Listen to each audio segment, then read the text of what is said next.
રાજકોટમાં સમૂહ લગ્નના નામે છેતરપિંડી કરવામાં આવી છે। આ મુદ્દો હાલ ખૂબ ચર્ચામાં આવ્યો છે। પોલીસે હાલ ચંદ્રેશ સહિત 6 આયોજકો સામે ગુનો નોંધ્યો છે। પોલીસે 3 ફરાર આયોજકોની અટકાયત કરી છે। લગ્ન માટે તેઓએ લાલચ આપી હતી। દિલીપ ગોહિલ, દીપક હિરાણીની અટકાયત કરવામાં આવી છે, જ્યારે મનીષ વિઠ્ઠલપરાની પણ ધરપકડ કરાઈ છે। મુખ્ય સૂત્રધાર ચંદ્રેશ છત્રોલા હાલ હજુ પણ ફરાર છે।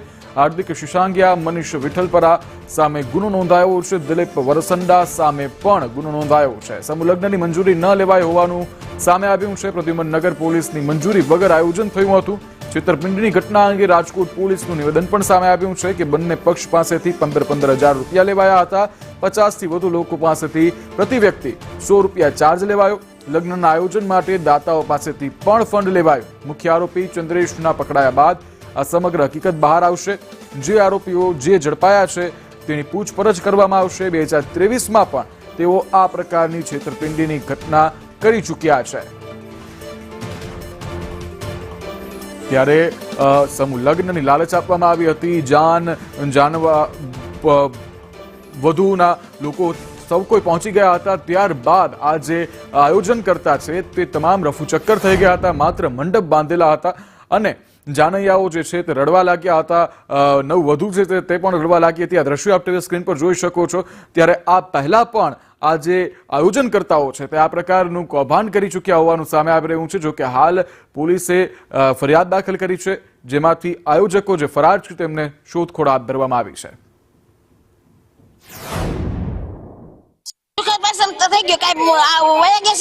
એને તો પોલીસ પકડશે, પણ સંદેશ ન્યૂઝે પણ પહેલ કરી હતી કે તમારો પ્રસંગ ઉકેલાય। રાજકોટ પોલીસ પણ મેદાનમાં આવી છે। શું કહેશો તમે પોલીસ માટે? અત્યારે તો અમારે એમ કહે છે કે આને ફેરા ફેરવી દઈએ, પછી એને પકડશે, ચોક્કસ પકડશે। અમે કેવી રીતના પૈસા ભેગા કરીએ છીએ ખબર છે? અમને ખ્યાલ છે આપવીતી ઘણા પરિવારે આપવીતી કરી છે। તો અમે એને એવી રીતના ભેગા કર્યા હોય કે એને કે દુઃખ ન થતું હોય, સમજી લ્યો। જે રાજકોટ શહેરના રેલનગર વિસ્તારમાં સમૂહ લગ્નનું આયોજન હતું, જેના આયોજકો છે એ આજે કોઈ પણ પ્રકારનું આયોજન કર્યા વગર ફોન સ્વિચ ઓફ કરી અને જતા રહેલો હોય અને જે વરપક્ષ અને કન્યા પક્ષ છે તેમના પરિવારજનો સાથે તેઓ આજે જે લગ્નનું સ્થળ હતું ત્યાં હાજર આવ્યા, તો ત્યાં કોઈ હાજર મળેલ નહોતું। કોઈ પણ પ્રકારની વ્યવસ્થા કરવામાં આવેલી નથી, તો જેની તાત્કાલિક પોલીસને જાણ કરવામાં આવેલી હતી। અને આ જે બનાવ છે એમાં એક પરિવાર જે દીકરીના લગ્ન હતા તેના પિતાની ફરિયાદ લઈ અને ગુનો દાખલ કરવામાં આવેલો છે, જેમાં છેતરપિંડી અને ગુનાહિત કાવતરાનો ગુનો દાખલ કરવામાં આવેલો છે।